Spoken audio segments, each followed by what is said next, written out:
So what you're telling me is your view or understanding of the law is that the law can in fact compel people of religious faith to speak against their own faith and their own viewpoint. The law can do that. And if the law, if it's labeled as neutral, but it just so happens that it compels religious believers to violate their sincerely held religious beliefs, that's okay under the First Amendment.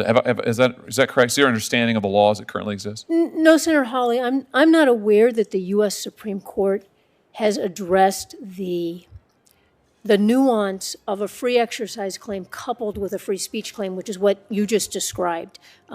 What I referenced earlier was a straight-up free exercise claim, and I think that the U.S. Supreme Court hasn't backed away from Justice Scalia's decision in the Smith case in terms of the applicable law.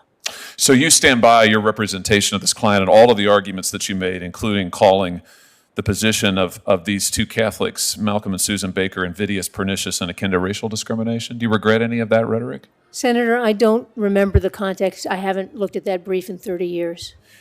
So does the passage of time make it any different? I'll give this to you for the record, and that'll allow you to refresh your memory, but I'm quoting you, invidious, pernicious, akin to racial discrimination. As you sit here, does that not trouble you? You're describing the religious beliefs of practicing Catholics who are citing the teachings of their church. You think that's akin to the Ku Klux Klan? Senator, the threshold question in the case, which I suspect I will find is what we were addressing in that passage, was whether or not this was discrimination against my client on the basis of her religion. And you were saying that these two Catholics who did not want to provide the speech, you engage in the speech your client wanted them to on the basis of their faith, doing so was akin to religious discrimination. Listen, I have to tell you, the last president sent somebody up here to this committee who made that exact argument.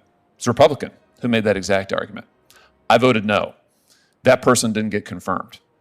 I've got profound concerns, Justice Robinson, about your position here. And I have to tell you, the passage of time doesn't do anything to alleviate my concerns. Full video link below.